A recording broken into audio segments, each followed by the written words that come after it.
Hello po. My name is Angel Emily Humarang. Kakaulit lang ulit.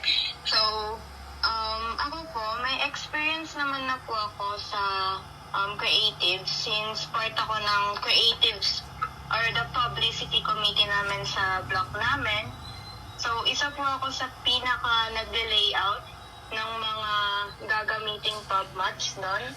And kasama din po ako doon sa graphics and layout department naman po for the ebook. So, ang main job ko po doon is taga-drawing ng illustrations na gagamitin namin for that ebook.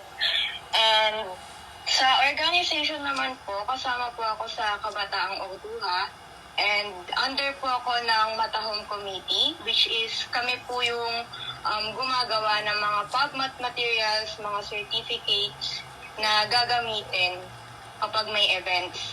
So, sa sa high school life ko naman po, na-expose na po talaga ako sa line ng arts and graphics. So, yung sarili ko, i-go mo na yan kasi madami pa akong gustong i-enhance din sa mga gawa ko. And gusto ko din mag-explore pa, lalo na nga yung premium na yung Canva ko, di ba? Naka-Canva Pro na.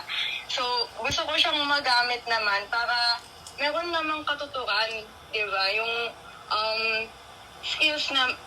skills na sinanay ko for years. So, gusto ko din naman na may ma-contribute dito sa blog natin in simply doing that job.